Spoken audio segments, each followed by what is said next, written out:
Maganda at maluwalhating araw po sa inyong lahat. Ngayong Sabado, ika-28 ng Agosto, taong 2021. At ang ating pong repeated reminders to all of you, please wear your face mask and face shield.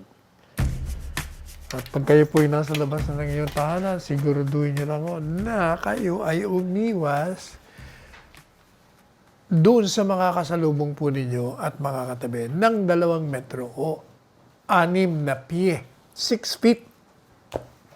Magugas din po kayo ng mga kamay with soap and water. And huwag niyong kakalimutan, maging malusog ang inyong mga katawan para palagi kayong may katutubong pananggalang sa coronavirus, whatever variants it may bring to us. Now, kahapon, pinag-usapan natin yung tungkol sa pagtakbo ni Mayor Sara, pagtakbo ni Christopher Bongo, pagtakbo naman ni Presidente Duterte. Mga kombinasyon. Ang mga senaryo dyan, tatakbo si Mayor Sara, na may running mate, tatakbo si Presidente, na may running mate,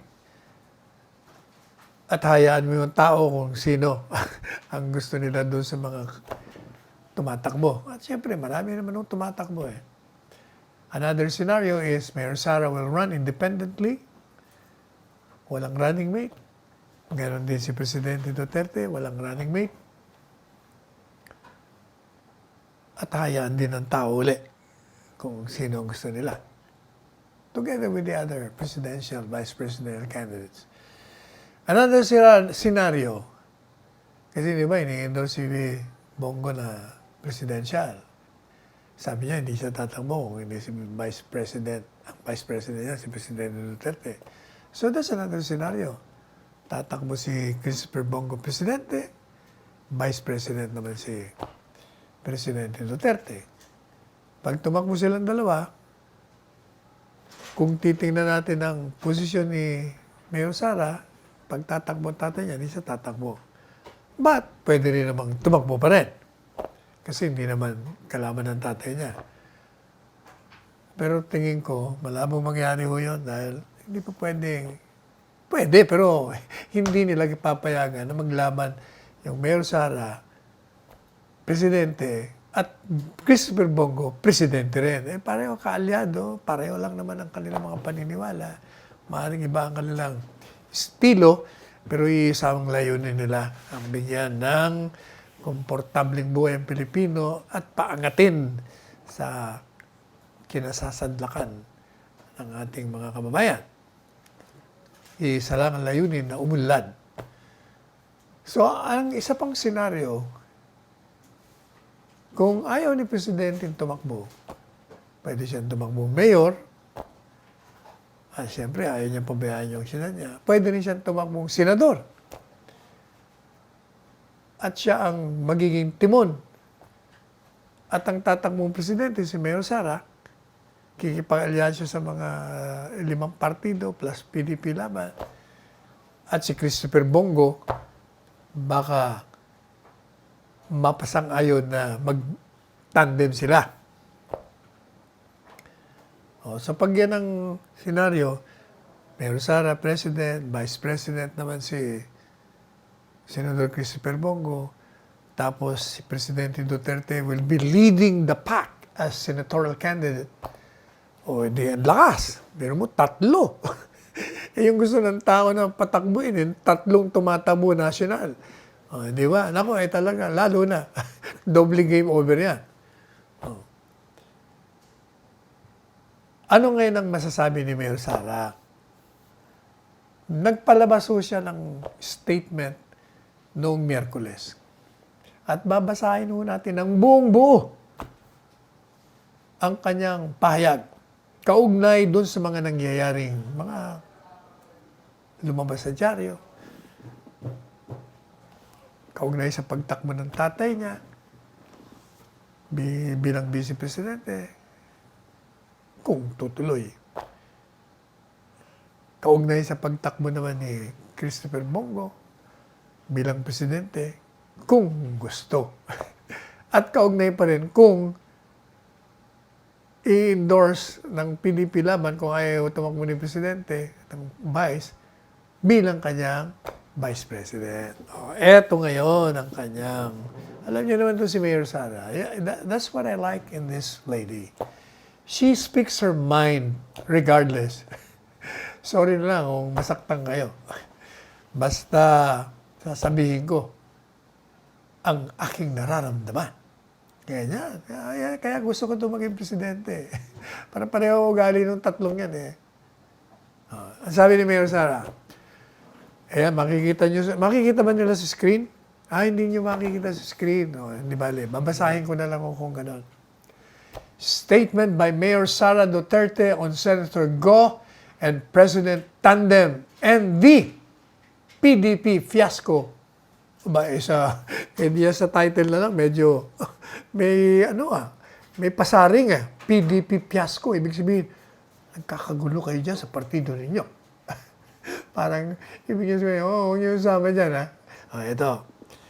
Ito ang first paragraph. She says, I would like first to apologize to my mother. Ang mother niya po ay si Elizabeth Zimmerman for this statement. Second, I ask the nation to read my message from the point of view of a politician and nothing else. Sa wikang Pilipino, ito ang sinasabi niya.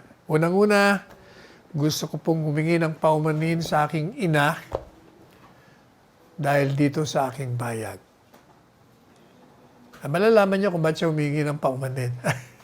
Kasi nga, pag nagsalita ho ito, galing sa puso at may masasaktan. Yan kung kayo naman masyado kayong, anong tawag doon? Balat sibuyas. Pero kung hindi naman kayo balat sibuyas, gagalang nyo naman yung kanyang damdamin, hindi kayo masasaktan. Sabi niya. Second, pangalawa, I ask the nation to read my message from the point of view of a politician and nothing else.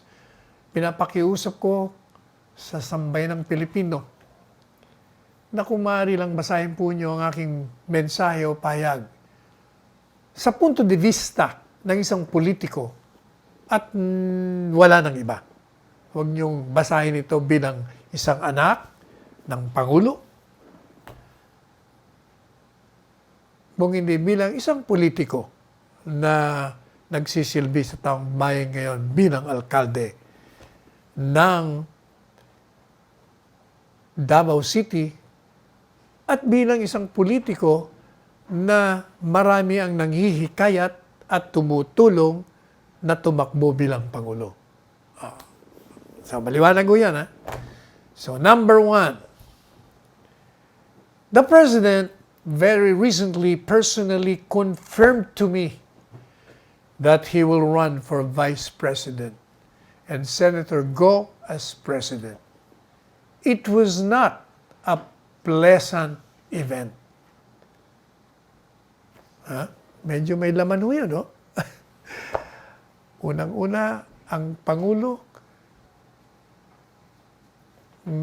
pangkasalukuyan, o hindi pa ako natatagalan, siguro ilang araw pa lang ang nakakalipas. Personal hong kinumpirma sa akin, natatakbo siyang Vice Presidente at si Senador Go naman ay tatakbong Presidente. It was not a pleasant event. Hindi po kaayo-ayo, hindi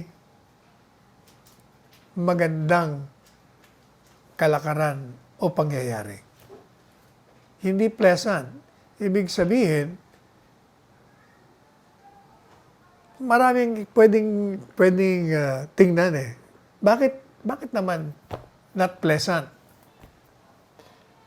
Well, from the point of view of a politician who is being egged to run for president and who stated that she's open to running, it will be an unpleasant event because by telling her, coming from the father, that I'm running as Vice President and Senator Christopher Bongo is President, that will be in direct conflict with her if she pursues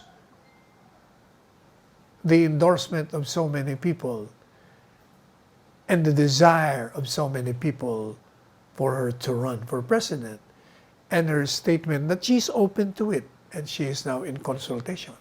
Kaya, in that sense, it is not a pleasant event.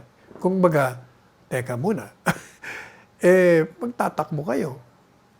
Hindi naman po pwedeng magkalaban-laban tayo. magkakaroon tayo ng conflict.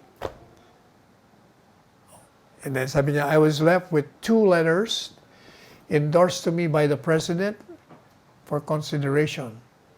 1 note explained why I should endorse the Go Duterte tandem, and the other suggested that I take in Senator Go as my Vice President. Nag-iwan sa akin ng 2 liham. Yung unang liham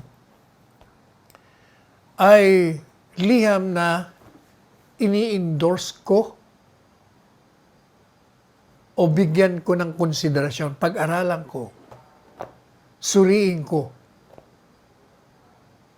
ang maaari kong pag-endorse sa aking ama na presidente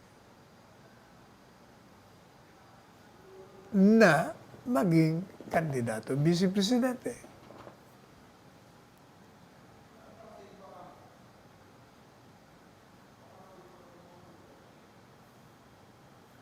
At sinasabi po doon sa liham, kung bakit ko naman i-endorse yung tandem na Go Duterte.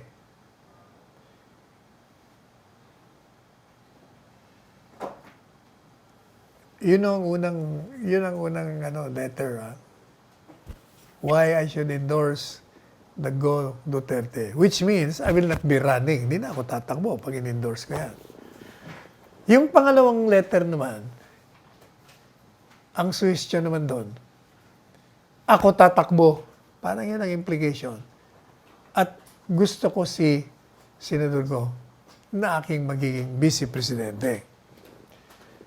Kaya unpleasant in a way kasi si Mayor Sara bilang isang independent na abogado ho ito hindi naman to basta-basta abogado to, matalino pa, maliban pa sa maganda na. Tapos may German pa. Lahi. Alam niyo mga German, magagaling. Tangkad pa. Ang madalit sabi, talagang lovable, magnetic personality.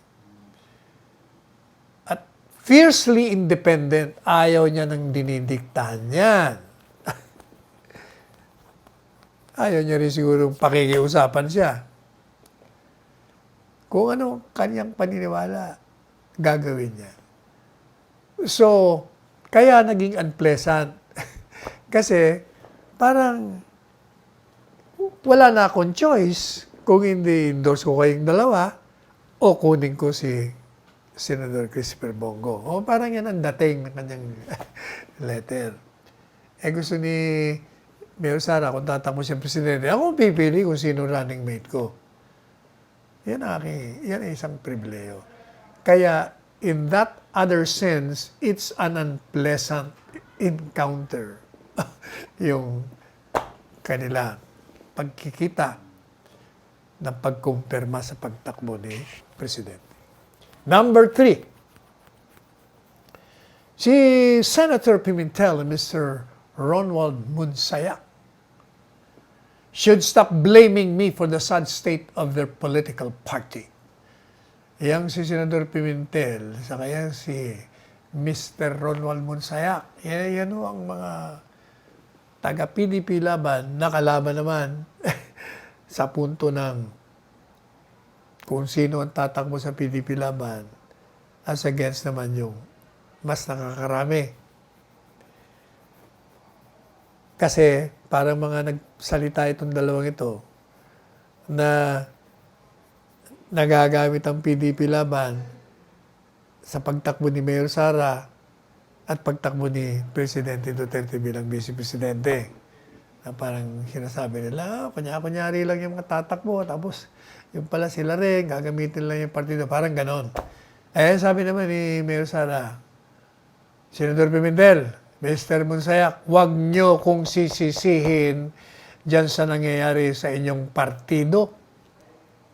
Kung meron kayong gusot dyan, hindi ko kasalanan na wala kayong miyembro na may kakayahan na maging leader at igagalang ng nakararami sa inyo. Huwag nyo kong sisihin dyan sa kalakaran na yan. At sa kalakaran kung saan nandun na ngayon sa level na yun ang inyong partido. Do not blame me for the sitcom that your party has been reduced to. Number 4, I am not a last 2 minutes person. I think I organize and I implement accordingly. In the meantime, I refuse to be a political punching bag for a party in complete disarray. Sabi niya, panghuli, hindi ako yung huling 2 minutong tao. Ibig sabihin, yung last 2 minutes, yung magdi-decide ka, last 2 minutes, yung para sa basketball. Kasi, ako, sabi niya, nag-iisip nga ako eh. Thinking mayor eh. Parang din ang tatay niya, thinking president. Ako, kung ako'y tatakbo, ako'y mag-organize. At patutupad ko kung ano yung inilatag ko ng programa. So kung ako'y tatakbo, gagawin ko yung aking diskarte. Samantala, wag nyo kong gagamitin na punching bag ninyo yan sa gusot ninyo sa partido. Tapos sabi niya, maraming salamat, mahal kong mga kababayan. Nakakita niyo naman, Mayor Inday Sara Duterte. Yan ang mga salita ng taong merong sariling pag-iisip, merong sariling diskarte, at tao na hindi balat kayo.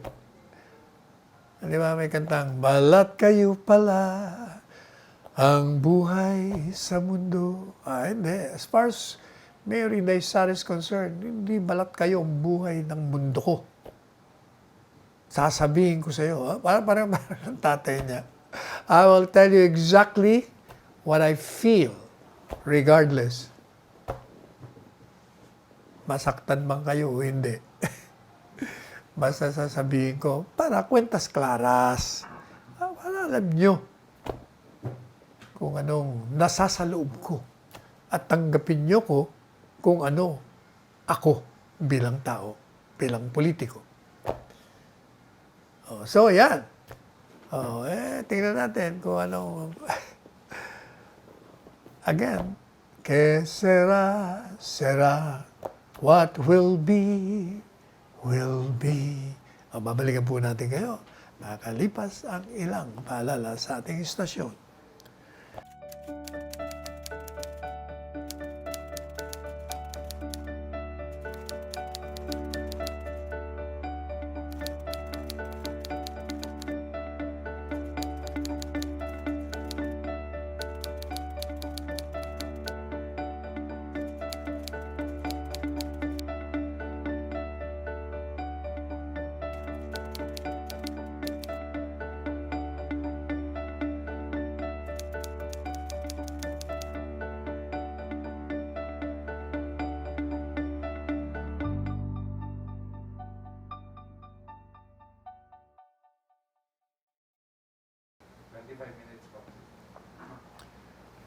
Okay.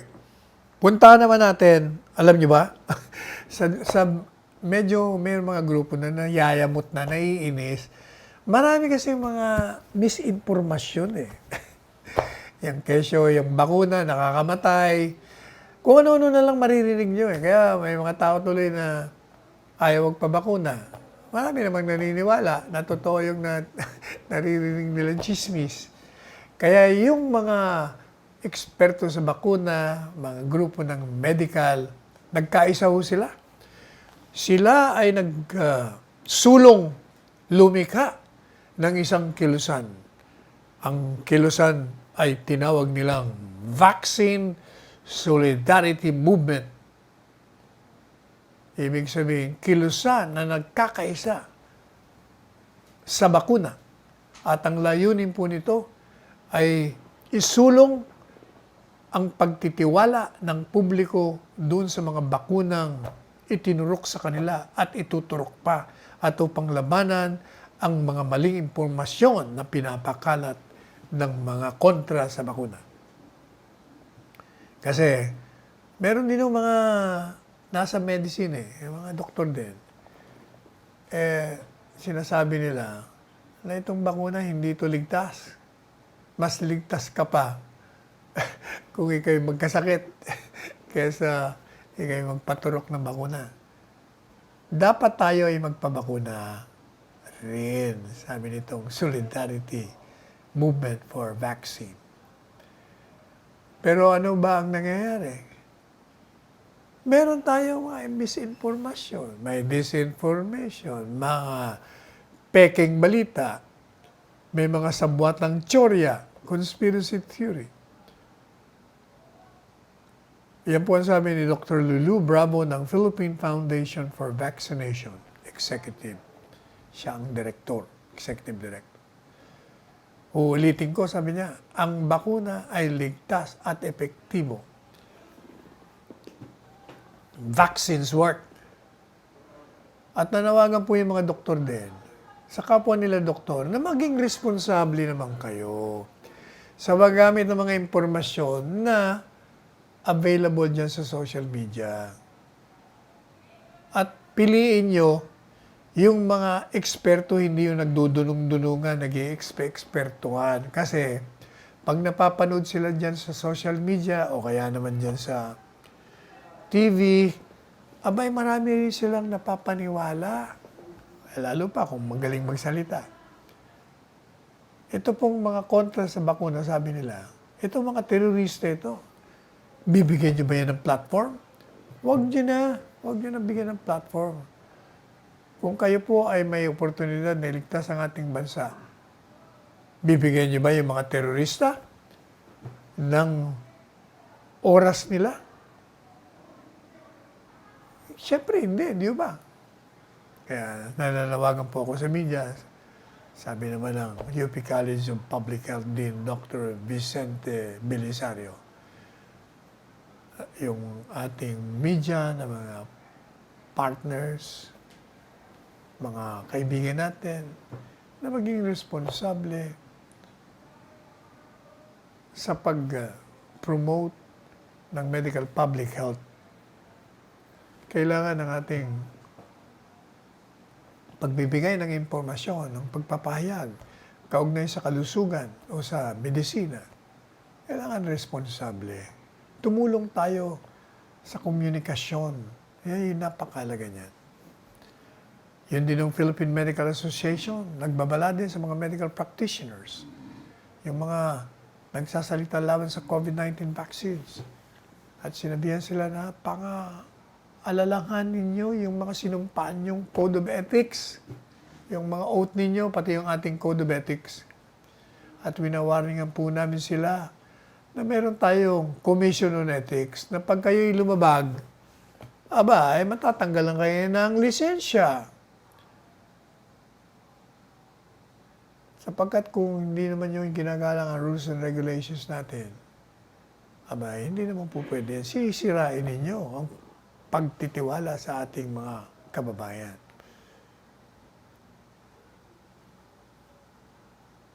Maliban pa dun sa vaccine hesitancy yung tinatawag, yung mga ayaw talaga magpabakuna. Yung mga iba rin, gusto magpabakuna, pero namimili. Pero sabi nga ni Presidente at saka nitong mga doktor, huwag na kayo mamili. Yun din ang sinasabi ng programa ito. Kung ano yung available sa harap nyo, yung paturok na kayo. Kung mamimili kayo, sa pagitan ng pagpili nyo, sa pag-aantay nyo ng gusto nyo bakuna, tatamaan kayo ng COVID-19. So, either nasa ospital kayo, o nandiyan kayo, sa ilalim ng lupa, 6 na pie, 6 feet underground. Madali sabi, tatanggalin kayong bangkay. Yan ang sabi ni Dr. Bravo naman. O, pinag-uusapan ng bakuna. Meron naman tayong magandang balita tungkol sa mga vaccination cards. Sisimula na ho sa ngayon kay Chairman MMD, Benhar Abalos, ang rollout ng vaccination cards. Lahat po ng data ng bakuna dito sa Metro Manila, mga 90% ang na-upload sa Department of Information and Communications Technology. Samantala, ito pong si Chair Abalos, pinapaalalahanan yung mga residente na yung gusto magpabakuna doon sa syudad na malayo o sa labas ng kanilang tinitirahan, na magdala sila ng balidong ID para malaman natin na hindi sila nagpupunta roon para magpangatlong bakuna, yung booster shot na tinatawag. Kailangan magparehistro din kayo sa pamamagitan ng online registration para magkaroon ng schedule. Walang mga walk-in, walk-in ngayon. Hindi kayo basta papasok doon at papabakuna. At sinabi ko ng MMDA chief, yung mga vaccinators na yan, yung mga binabakunahan at facilitators na matagpuan o matuklasan na responsable na nagtuturok o tumatanggap ng booster shots laban sa COVID-19. Mapaparusahan ito. Sangayon na rin sa ating mga batas, ordinansa at mga regla. Oo nga naman. Huwag na ho kayong magpa-booster-booster. Di pa natin alam kung kailangan Kung kailangan, sasabihin ng mga eksperto. Yan naman po Department of Health, pangkasalukuyan, pinag-aaralan po nila kung pwede nilang paiksiin yung 14 na araw na quarantine, nakalahati na lang, 7 araw na lang. Para doon sa mga bakunado, ha? Oo nga naman. Ako, ever since sinasabi ko, pag bakunado ka na, palagay ko yung quarantine na yan mas mabuting sa bahay ka na lang mag-quarantine. Siguraduhin mo lang na puro bakunado naman yung nandun na. Mga kasama mo sa bahay. Kaya magpapalabas daw po sila ng patakaran kung saan papaiksi nila yung quarantine period. Alam nyo, layunin ng quarantine. Kasi hindi malaman kung baka nahawaan ka pagdating mo.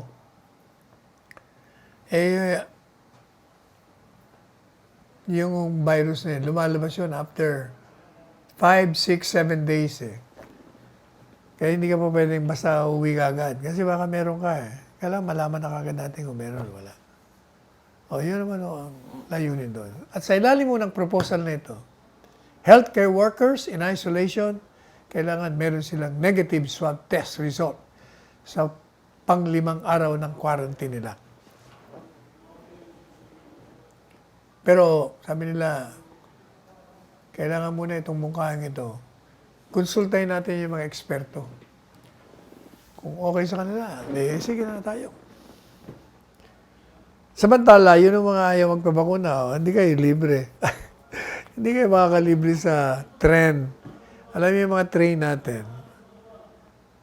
Sa ngayon kay Secretary Arthur Tugade, hindi ba, binalita na natin dito sa programa natin na libre sa panahon itong, dati sa panahon ng ECQ, ngayon MECQ, libre pa rin. Katunayan, 1,000,000 mahigit na ang nakinabang ng libreng sakay sa MRT, LRT. 1,178,048 ang beneficiaries. At ang libreng sakay, umabot na sa 19 na araw.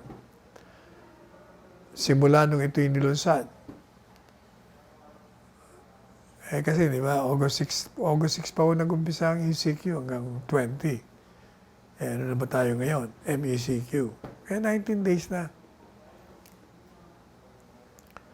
Mas pinalalawig ni Secretary Arthur Tugade ang libreng sakay para sa mga pasaherong bakunado. Madalit sabi, pag bakunado ka, mas matagal. Simula ika-3 ng Agosto hanggang ika-31 ng Agosto 2021. Upang maka-avail ka, kinakailangan lamang na ipresenta mo yung APORS o yung certificate na kasama ka dun sa authorized persons allowed to go out from the residences. Yun. Ito naman yung CALAX. Alam niyo kung ano yung CALAX? Ito yung yung Cavite-Laguna Expressway. At mahaba ho ito 5 kilometro mahigit ito. Dyan sa Cavite. I-open na. At makikinabang po rito 5,000 motorista. At si Secretary Villar ay nanguna doon sa ceremonial opening ng programang ito. Diyan sa Silang East Interchange to Santa Rosa, Tagaytay Interchange. At pag nabuksan na po ito, 5,000 motorista, araw-araw. Dagdag na doon sa mga 10,000 gumagamit nitong daan na ito. Yung CALAX. Mula dyan sa Santa Rosa, papuntang Mamplasan. Habang totoo na yung pandemic natin, nag-slow ng konti at nagulo yung implementasyon ng proyekto. Nakumpleto na raw yung CALAX Subsection 5 at ready na buksan sa publiko. Sabi ni Secretary Villar, yung ongoing construction of other subsections, pinapast track na rin nila. Yung pong MP Kala Holdings, para ito magkaroon ng bukas at bukas at entire yung 45 kilometers CALAX connecting Cavite Tex in Kawit, Cavite at South Luzon Expressway, Manlampasan Interchange sa Biñan, Laguna. Pag natapos na ito, alam niyo kung magkano? 35.68 billion ang magugugol dito. And will significantly reduce travel time. I-exio yung biyahe natin. Mula sa, kulang yata yan. To only 45 minutes. Siguro, dati-1 oras sa kalahati o 2 oras, 45 minutes na lang. At i-decongest po nito, kumbaga luluwagan ng trapiko dyan sa Governor's Drive. Matraffic doon Dyan sa Aguinaldo Highway, pati Santa Rosa, Tagaytay Road. At susuportahan po nito yung patakaran ng national development ng gobyerno. At bigyan ng epesyenteng transport facilities for the economic zones in Cavite at Laguna. Babalikan po natin kayo sa huling yugto ng ating Counterpoint.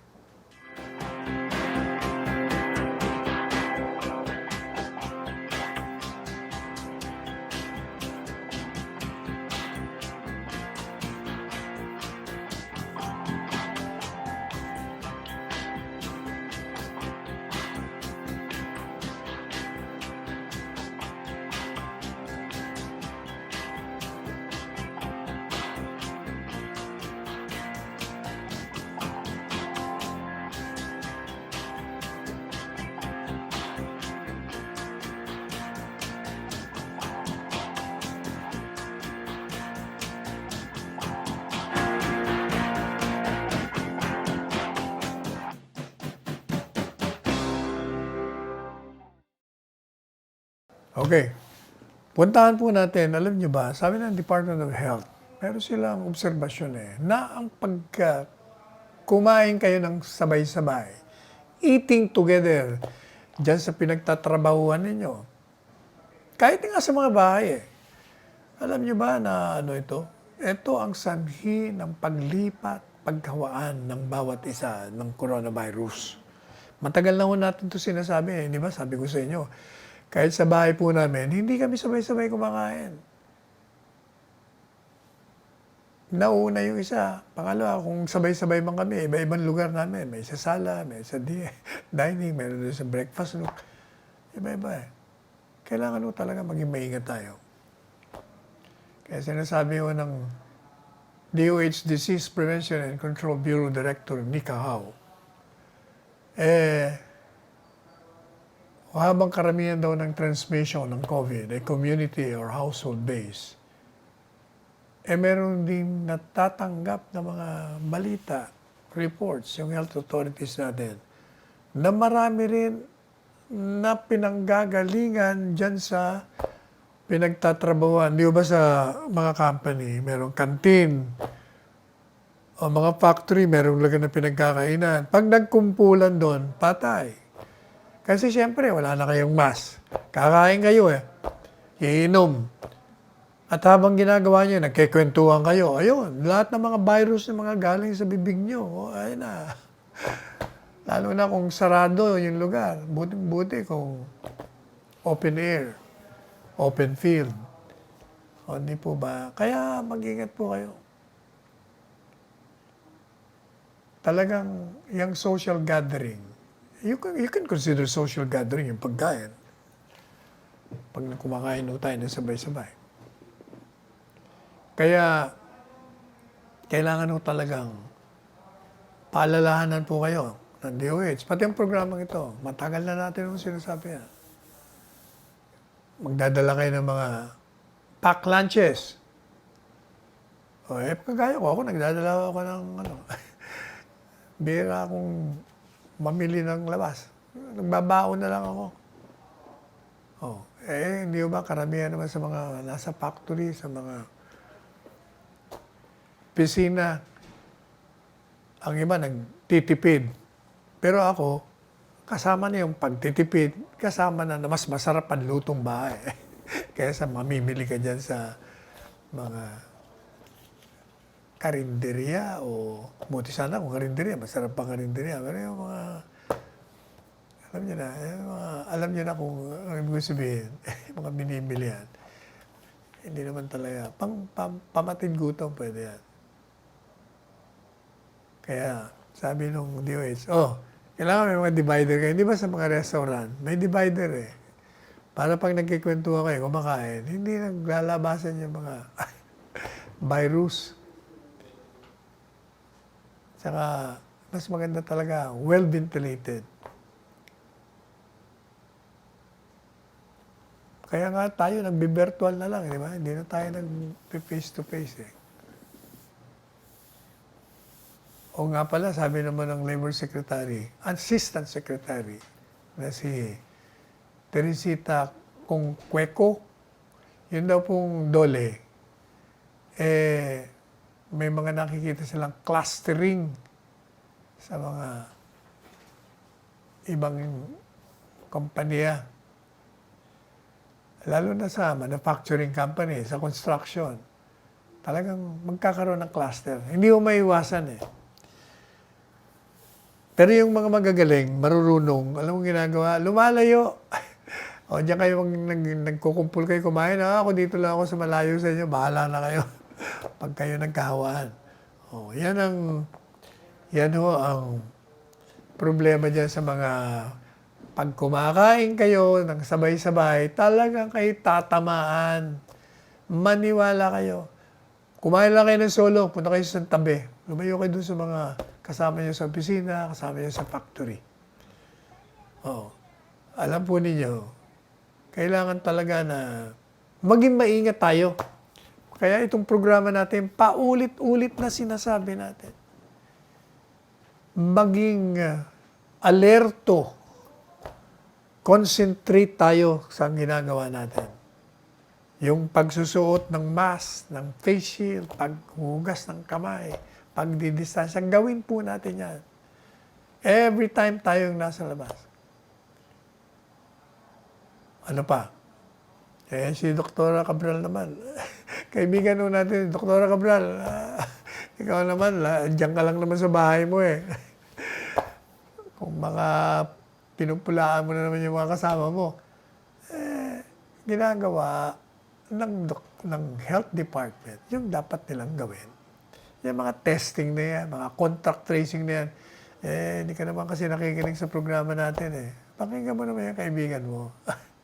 Para you will be well-informed and updated. O ano pa? Ano pa susunod? Meron naman tayong mga kaibigan sa Senado na yun din ang nirereklamo nila. Para daw walang improvement. Tayo naman ginagalang nila natin yung mga sinasabi nila. Pero, alam nyo, pag kayo ay nandito nakaupo dyan sa Department of Health, o kayo si Secretary kayo Charlie, o kayo yung mga nagpapatakbo ng mga responses, alam nyo, hindi ho ganun kadali. Maniwala kayo, talaga itong mga ito hindi pumipigil. At saka magagaling ho ito. Hindi naman itong mga mahihina ulo eh. Otherwise, hindi tayo pupurihin ng World Health Organization sa mga ginagawa nating responses. Tsaka alam nyo, ang titingnan ninyo palagi, marami nga tinatamaan. Pero hindi nyo ba napapansin, konti lamang ang namamatay. Ang 90% mahigit nakaka-recover. At marami rin, dun sa porsyentong binanggit ko sa inyo, mga mild lamang ang kaso. Para mga trangkaso, sakit ulo, lagnat. Hindi yung hindi nakakahinga, uubusan ng hininga, na kailangan mo dalhin sa ospital. Yun lang bagay na yun eh. Malaking bagay na. Tsaka marami na tayong contract tracers. Marami na ho tayong natutuhan. Kaya, habang naiintindihan namin yung inyong concerns, tingnan nyo rin yung side nitong mga manggagawa ng pamahalaan na nagsisilbi ninyong taga-salo ng suliranin. Sila nakaupo. Nasa hot seat sila. Iba ko yung may hawak nung trabaho kaysa dun sa nanonood lang. Nagmemeron lang. Maniwala kayo. Iba. Anyway. Ito naman. Alam niyo ba? Na yung opisina ng presidente, malaki ang budget para sa fiscal year 2022. Mahigit sa kalahati ng proposed budget pupunta po sa confidential and intelligence expenses. Ito naman sigurado, marami na naman ng pupula dito, pupunahin na naman to. Bakit? Mas marami yang sa intelligence funds. Bakit maraming confidential expenses? Alam nyo, pag nagpapatakbo kayo ng pamahalaan, kailangan nyo yun. Marami ang kalaban ng Estado. Madali yung magsalita pag hindi kayo nakaupo. Subukan nyo maging presidente. Subukan nyo maupo dyan para malaman ninyo ng gano'ng kahirap. Pag kayo nakaupo na dyan, ganun din. Baka mas doble pang hihingin nyo. Kaya magtiwala na lang kayo sa pamahalaan. Sabi nga ni Presidente nung Martes, kami nandito, binabayaran nyo kami para hindi magsinungaling, kung hindi para magserbisyo sa inyo. Magsabi ng totoo. Kaya, kung maaari lang, intindihin lang natin, maraming kailangan ng presidente. Ginagamit niya ho yan sa mga pangangailangan, kaugnay sa ating pakikipagbaka sa lahat. Meron pa nga nagsasabi, bakit naman mas malaki yata yung budget dyan sa mga LCAC na yan? Bakit na lang hindi na lang ibigay yan sa pandemya? Kayo naman, alam nyo, marami ho tayong pinaglalaanan ng pera. Yung budget ho natin sa bakuna, sa COVID responses, pinag-aralan na rin natin yan. Meron na tayo dyan. Nandyan na yan. Hindi ba kung minsan nga hindi pa nagagastos Yun yung mga sa LCAC, alam nyo, napakahalaga yan. Kasi, yun yung mga malalayong barangay, doon nagko-concentrate mga rebelding komunista. Doon nila nangiintriga. Nako, dito na kayo sa amin. Kita nyo, wala kayong kalsada. Kita nyo, wala kayong ganito, wala kayong ganyan. Kaya kailangan bigyan mo ng budget yan para ma-improve ang komunidad nila. Magkaroon ng farm-to-market roads, magkaroon ng access roads, magkaroon ng mga daanan. O kagaya nung nandun tayo sa Tapas. Aba, alam nyo, 22 upland towns, walang kalsada. Kaya sabi ni Mayor Nonong Palomar, si Presidente daw, pumayag na. Nagbigay na nga ng budget at nakapasa na sa Kongreso. Kaya lang pagdating sa bicameral committee, naloko na. Yung 700 million pesos daw nila na para dun sa proyektong yon maglalagay ng mga roads sa 22 uptowns ng Tapas. Nailipat dun sa kabilang bayan. Alam niyo kung bakit? Kasi yung mayor yata doon, o yung hindi yata, yung mayor doon, pamangkin, nung kongresista naman, na siya naman ang kumontra doon sa bicameral committee. O yan ang problema. May politika Yan ang ayaw ni Presidente yung mga ganyan Mabuti na lang si Lord Speaker Alan Velasco. Si Lord Alan. Tinawagan natin nung nandun tayo sa Tapas, nung Sabado. Sinabi niya, hindi pwede yan. Gagawa natin ng paraan yan. Kailangan kung anong naaprubahan na at kung ano yung kailangan. Dahil alam niyo yung Tapas is a bastion of insurgency. Andun ang mga rebelde. Kaya kailangan pakita natin na yung pong gobyerno inaalagaan ang komunidad para hindi nagagamit ng mga kalaban na, naku, pinabayaan na kayo ng gobyerno rito. Ayan, kita nyo, meron na. Tapos nawala pa. Mga ganon, intriga. Kaya itong si Secretary Esperon, nayayamot dito sa mga left-leaning. Tawag nila sa sarili na progressive. Hindi kayo progressive, regressive nga kayo Kumukontra kayo sa mga LCAC budget. Bakit? Kasi nga, kakampi kayo ng mga rebelding komunista. Kasi pag may LCAC pondo, uunlad ang bayan. Matutugunan ang lahat ng pangangailangan ng komunidad, ng mga barangay. Yan ang katotohanan niya, kaya kayo kontra. Hindi po ba? Anyway, nabot na naman po tayo ng oras. Pansamantala, tayo ay nagpapaalam at nagsasabi sa inyong tayo po ay magsuot ng ating mga face mask, ng ating face shield. Paglabas po natin, tayo ay magdistansya ng 2 metro, 6 na pulgada, maghugas ng kamay with soap and water, at palagi po tayong magpalusog, kumain ng mga masustansyang pagkain. At sa umaga naman, pagising natin, magpasalamat po tayo sa Diyos na tayo binigyan ng buhay at dinudugtungan to sa araw-araw na pagigising natin sa umaga.